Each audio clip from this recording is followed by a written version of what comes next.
everyone, it's Miss Jenny from the Woodbridge Memorial Library, and today for our Crafts to Go program, we are going to be making some yarn flowers. How do we do it? Well, let's find out. For this craft, we're going to need a couple of different items. We'll need a cup, we'll need some scissors, glue, a popsicle stick, a pencil. You're going to need a button of some size, doesn't matter which and what color. Then you'll need a piece of brown paper, a piece of green paper, a piece of white paper that we'll cut out into a circle. I already have it. And then you're gonna need yarn. So you'll need two different color yarn. One will be green and the other one can be any color you'd like, whatever your flower you wanna make it. So to get started, what I'm going to do is I'm going to take my yarn on my green yarn, and I'm going to wrap it around my popsicle stick. And then once I've finished wrapping my yarn around and I cut that piece, I'm going to tuck it into one of my layers of wrapped yarn. The end will be tucked underneath. And if you want, you can take a little bit of glue and glue that down so that way it doesn't unravel for you. So while my yarn on the stick is drying, I'm going to then take my round piece of paper. So this is about 3 inches in diameter. And what I'm going to do is take my next yarn and do the same thing and wrap it around. You don't want it terribly too tight because you don't want the paper to bend. So what I'm going to actually do is start in the middle with my yarn, and I'm going to put a piece of glue droppings right in the center and put my yarn down. Now I'm going to wrap it. So now that I'm done wrapping, I'm going to cut my string off and glue down the end. So while that's drying, what I'm going to do next is cut out a leaf.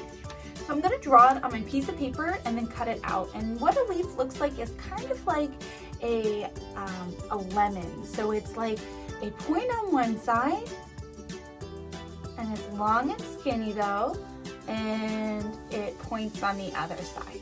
So now I'm going to cut out my leaf. So my leaf is now cut out and I'll put that to the side. The next thing I'm going to do is take my brown piece of paper and cut some like 1.5 inch strips. Okay, so now each piece I'm going to crinkle up and drop in the bottom of my cup. So now that I got my dirt, I'm going to put it to the side, and I'm going to use my stick since that's dry now, and I'm going to glue on my flower towards the middle of my stick. So it looks like this. So I'm going to let that dry, and while that's drying, I'm going to take my circle that I wrapped in yarn and just fix up the yarn the way that I want it to look. Once I got the yarn the way I want it to be looked, I'm going to take my button and glue it down to the middle of my yarn flower. This might take a while to dry, so if you want, you can always use hot glue for this as well, and by using the hot glue, it'll dry definitely quicker. Okay, so now I have my two things ready to go, and I'm going to combine them and put my circle towards the top of my popsicle stick. So I'm going to glue this down. Again, this may take a while to glue down. Now that our flower has dried, it's time to assemble it with our pot of dirt. And what I'm going to actually do is take some of the brown pieces of paper that I pulled out and put my flower in, and then work these pieces of paper around it so I have it standing the way I'd like it. All right, and now I have my flower completed. This was such an easy craft, and it's super fun to do and make your home look a little bit more springy, because what do April showers bring, which are next month? May flowers. So hopefully we get some beautiful flowers out there. I hope you had a great time making this. Bye everyone.